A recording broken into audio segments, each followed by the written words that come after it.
Hola amigos, hoy vamos a hacer un viaje en el tiempo para descubrir los autos más icónicos de Argentina. Prepárense para una aventura llena de nostalgia y velocidad.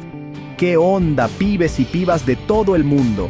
Soy su amigo Guillermo La, y hoy nos embarcamos en una travesía que me tiene súper emocionado. Vamos a meterle primera y a recorrer las calles de la memoria argentina, porque este país no solo nos ha dado el tango, el asado y a Messi, sino también unas máquinas sobre ruedas que son pura leyenda.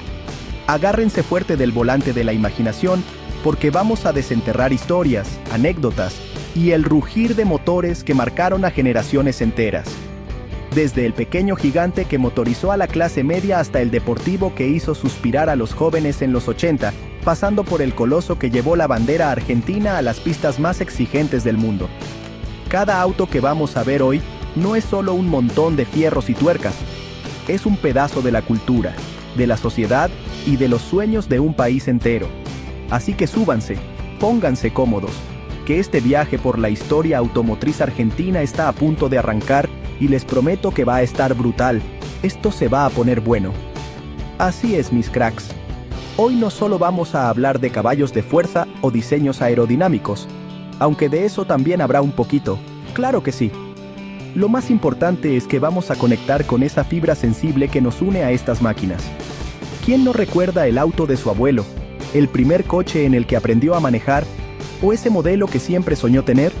Argentina tiene una relación muy pasional con sus autos, y hoy vamos a entender por qué. Así que sin más preámbulos, que comience esta aventura sobre ruedas por la rica historia automotriz de la República Argentina. ¡A darle! Arrancamos fuerte, amigos, y qué mejor manera de empezar este recorrido que con un verdadero ícono, una leyenda de bolsillo que se robó el corazón de Argentina, el Fiat 600, o como todos lo conocemos cariñosamente, el Fitito. Este pequeño auto fue una auténtica revolución sobre ruedas en los años 60. Un país en desarrollo, una clase media emergente, y de repente, ¡pum!, aparece este simpático autito. El Fitito no era solo un auto, era una declaración de independencia para muchas familias. Significaba poder irse de vacaciones, visitar a los parientes, llevar a los chicos al colegio. Se convirtió rápidamente en el primer auto de muchísimos argentinos, una verdadera joya de la ingeniería popular. Era el auto que veías por todas partes, en todos los colores, siempre listo para la aventura. Recuerdo historias de mis abuelos o de amigos de mis padres, que contaban cómo metían a toda la familia en el Fitito para irse a Mar del Plata. Imagínense el Tetris que debían hacer con las valijas y los críos. Pero esa era parte de su magia, esa capacidad de adaptarse a las necesidades y a los sueños de la gente. Era el auto que te acompañaba en las buenas y en las malas, siempre fiel, siempre dispuesto a arrancar, aunque a veces hubiera que darle un empujoncito cariñoso. Su motor trasero, aunque no era un portento de potencia, era suficiente para moverse con agilidad por las ciudades y para emprender esos viajes que quedaban grabados en la memoria familiar. La popularidad del Fiat 600 fue tan masiva que trascendió lo meramente funcional. Se convirtió en un símbolo cultural, un objeto de afecto. ¿Quién no ha escuchado alguna anécdota graciosa relacionada con un Fitito? Desde quedarse sin nafta en el lugar menos pensado hasta esas reparaciones caseras que se hacían con más ingenio que herramientas. Era el auto del pueblo, el que democratizó la movilidad y llenó las calles argentinas de un optimismo contagioso. Ver un Fitito hoy en día, bien cuidado y reluciente, es como recibir un abrazo de la nostalgia.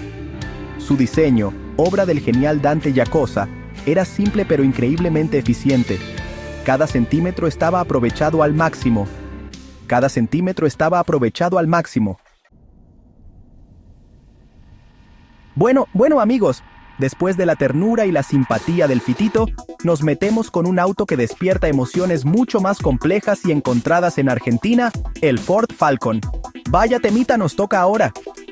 Este auto que llegó para ser el robusto y confiable compañero de las familias argentinas y de los trabajadores, terminó envuelto en una de las épocas más oscuras de la historia del país. Una dualidad que lo convierte en un caso de estudio fascinante y a la vez doloroso. Cuando el Ford Falcon apareció en escena, a principios de los años 60, fue recibido con los brazos abiertos. Era grande, espacioso, con un motor potente que aguantaba lo que le echaran. Rápidamente se ganó la fama de ser un auto fierro, irrompible, ideal para las extensas rutas argentinas y para el trabajo duro. Muchas familias lo eligieron como su vehículo principal, perfecto para los viajes largos, para llevar a los chicos, para cargar todo lo necesario. Era el auto del padre de familia, un símbolo de estabilidad y progreso. Su diseño, típicamente americano pero adaptado al gusto local, imponía respeto. Era un auto que transmitía solidez y confianza. Se convirtió en el taxi por excelencia en muchas ciudades, aguantando el trajín diario sin chistar. También fue el elegido por viajantes de comercio, por productores agropecuarios, por cualquiera que necesitara un vehículo resistente y duradero. Durante años, el Falcon fue sinónimo de confiabilidad y de estatus para una amplia franja de la sociedad argentina. Era el auto que nunca te dejaba a pata. Pero la historia, amigos, a veces tiene giros inesperados y crueles. Con la llegada de la dictadura militar en 1976, la imagen del Ford Falcon comenzó a transformarse de manera siniestra. Los tristemente célebres Falcon verdes, generalmente sin patente, se convirtieron en el vehículo utilizado por los grupos de tareas para secuestrar personas. La robustez y la velocidad que antes eran virtudes, se pusieron al servicio del terrorismo de Estado, una imagen que quedó grabada a fuego en la memoria colectiva del país. Esta asociación manchó para siempre la reputación del Falcon. De ser un auto familiar y popular, pasó a ser un símbolo del horror, del miedo, de la represión. Imaginen la contradicción para aquellos que tenían un Falcon en su garaje, un auto que querían, que les había dado tantas satisfacciones, y de repente verlo asociado a semejantes atrocidades. Debe haber sido un golpe durísimo. El auto en sí no tenía la culpa, claro está, pero su imagen quedó inevitablemente ligada a esos años oscuros. Es una dualidad terrible, ¿no creen? Cambiamos de década y de onda, amigos. Dejamos atrás la complejidad del Falcon y nos subimos a una máquina que fue puro deseo y modernidad en los años 80, la Renault Fuego. ¡Ay, mamita querida! ¡Qué auto! Si el Fitito fue el auto del pueblo y el Falcón el de la familia trabajadora, la Fuego fue el sueño aspiracional de toda una generación de jóvenes argentinos que querían velocidad, estilo y un toque de rebeldía. Una verdadera nave espacial para la época. Cuando la Renault Fuego aterrizó en Argentina, a principios de los 80, fue como una bocanada de aire fresco. Su diseño era espectacular. Esa línea aerodinámica, esa trompa afilada y, sobre todo, esa luneta trasera tipo burbuja que era su sello distintivo. Parecía sacada de una película de ciencia ficción, rompía con todo lo que se veía en las calles argentinas hasta ese momento. Era deportiva, era elegante, era futurista. Todos querían una. La Fuego no solo era facha, amigos, también tenía con qué responder bajo el capó. Sus versiones más potentes, como la GTX y luego la GTA Max, ofrecían unas prestaciones que hacían agua a la boca a los amantes de la velocidad. Recuerdo que tener una Fuego era sinónimo de ser canchero, de estar a la moda. Era el auto que aparecía en las publicidades más cool, el que manejaban los personajes más pintas de las series de televisión. Era el objeto de deseo por excelencia. Imagínense la escena, años 80, música pop sonando a todo volumen, peinados con mucho spray y ropa colorida. Y en ese contexto, la Renault Fuego era la compañera perfecta para la aventura. Era el auto para ir a la disco de moda, para escaparse a la costa el fin de semana, para sentir el viento en la cara. Si tenías la versión con techo corredizo, un lujo. Despertaba admiración y, por qué no decirlo, un poquito de envidia sana. ¡Qué nave, por Dios! Su interior también era muy moderno para la época, con butacas deportivas, un tablero lleno de relojes e indicadores, y esa sensación de estar al mando de un verdadero deportivo. Aunque técnicamente era una coupé 2+2. Las plazas traseras eran más bien simbólicas, pero ¿a quién le importaba? Lo que contaba era la experiencia de manejo, la sensación de estar en un auto diferente, especial. Y la Fuego te daba eso y mucho más. Además, la Renault Fuego tuvo un papel destacadísimo en el automovilismo deportivo argentino, especialmente en el TC 2000.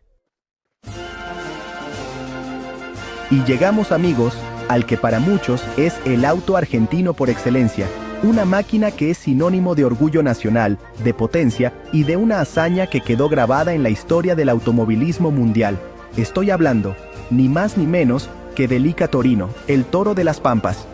Y entonces llegó la hazaña, el momento cumbre, la misión argentina a las 84 horas de Nürburgring en 1969. Imagínense la escena. Un equipo argentino, liderado por el gran Juan Manuel Fangio y Oreste Berta, viajando a Alemania con 3 Torino 380W para competir contra las marcas más poderosas del mundo en el circuito más difícil y peligroso, el Infierno Verde. El auto número 3, conducido por Copello, Franco y Larry Rodríguez Larreta, llegó a liderar la carrera durante muchísimas horas, sorprendiendo al mundo entero.